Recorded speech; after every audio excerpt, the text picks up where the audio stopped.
Halo teman-teman semua, perkenalkan kami dari kelompok 13. Nama saya Athanasius Viko Primawardana dengan nomor NPM 220711652. Dan rekan saya yang bernama Halo semuanya, nama saya Daniel Pascalis Prima, biasa dipanggil Daniel.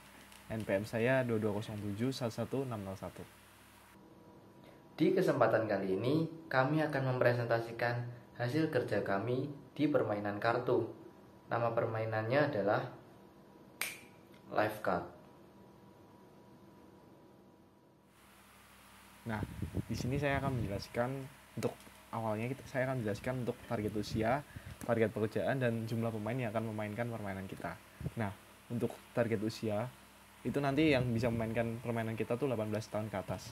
Nah, khususnya yang memiliki kesusahan untuk terbuka kepada orang lain, seperti kurangnya sharing, curhat, dan hanya memendam masalah dalam dirinya sendiri.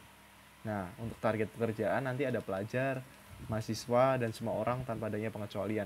Dan juga ada psikolog. Nah, kenapa ada psikolog? Nanti di dalam permainan kita tuh terdapat 3 jenis versi kartu. Nah, yang pertama tuh untuk versi pertemanan. Nah, versi pertemanan nanti pertanyaannya akan disesuaikan dengan pertemanan. Lalu yang kedua tuh nanti ada tentang couple. Nah, untuk couple tuh nanti pertanyaan akan disesuaikan untuk tentang pasangan yang bisa digunakan untuk menggali satu sama lain tentang pasangan tersebut. Dan yang terakhir yang spesial tuh nanti ada tentang psikolog. Nah, kalau buat psikolog nih nanti tuh digunakan sebagai salah satu metode dalam menyembuhkan pasiennya. Tuh. Nah, kalau untuk jumlah pemain yang bisa memainkan permainan kita itu nanti bisa sampai mulai dari 2 orang sampai 6 orang.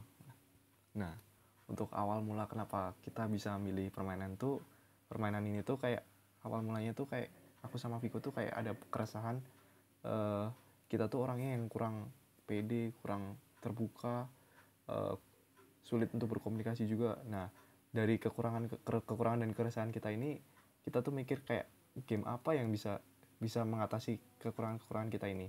Lalu kita mikir sampai kita nemu kenapa sih kita nggak main kartu tapi sambil curhat. Nah, dari main kartu sambil curhat ini, masalah yang bisa diselesaikan adalah itu bisa membiasakan seseorang untuk terbuka terhadap orang lain sehingga mengurangi tingkat depresi pada manusia.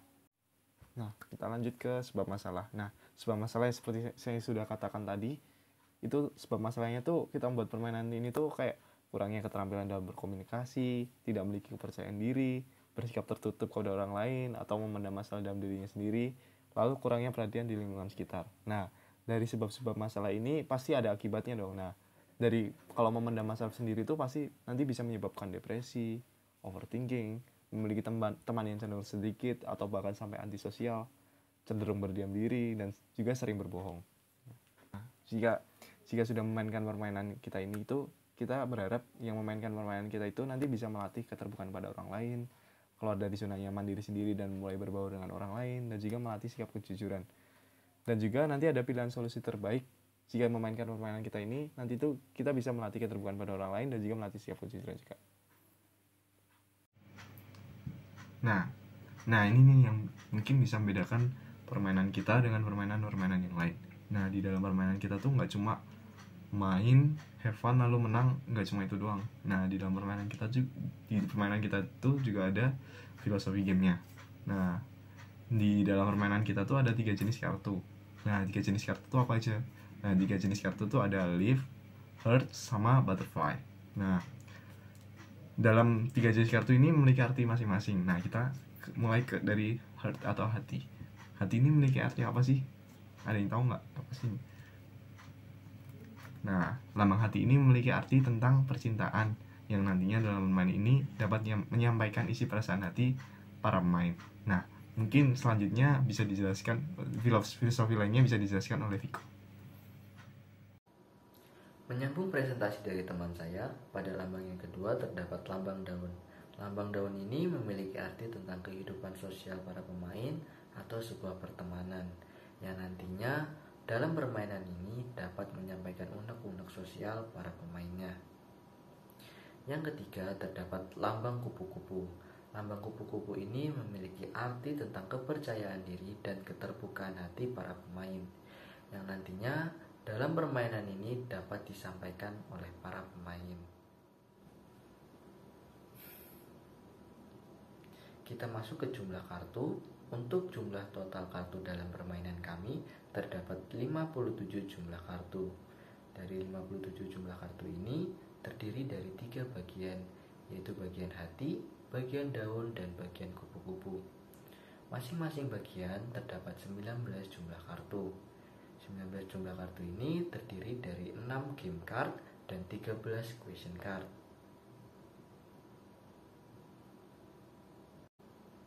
Kita masuk ke peraturan bermain. Untuk peraturan bermain yang pertama, permainan ini dimainkan oleh 2-6 pemain.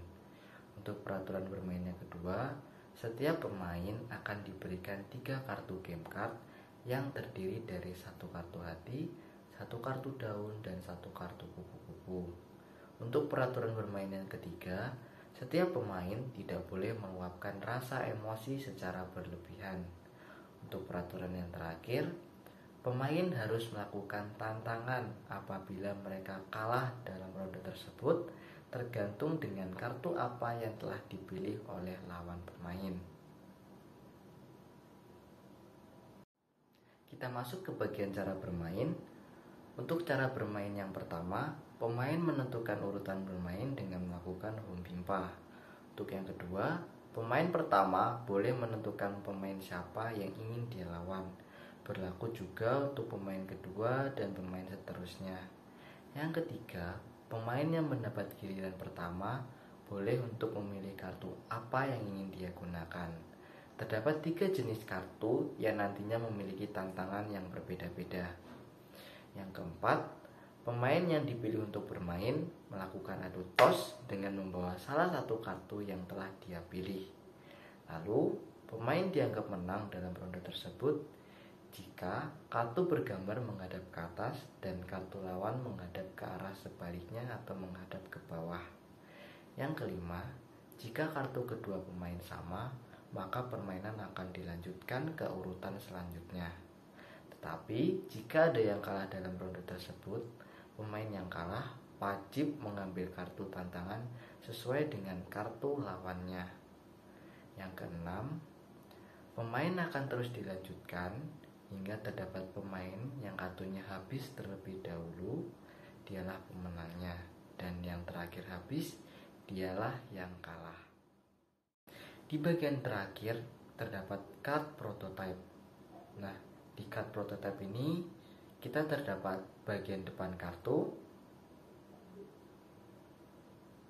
bagian belakang kartu, dan kita terdapat 3 question card. Yang pertama untuk pertanyaan hati, untuk pertanyaan daun,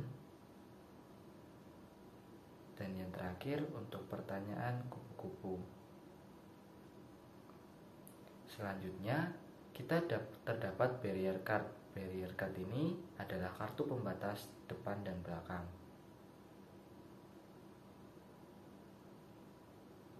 Dan berikut merupakan card box kita.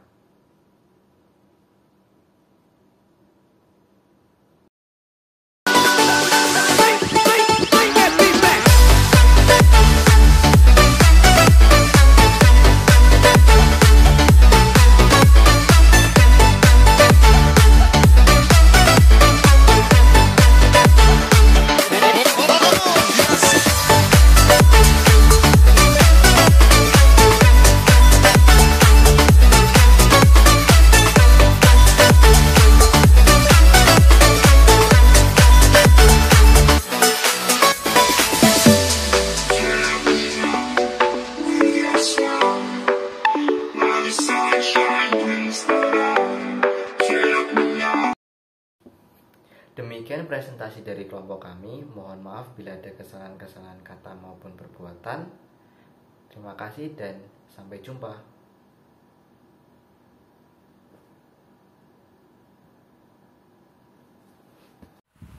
Makasih guys, bye bye. Bye.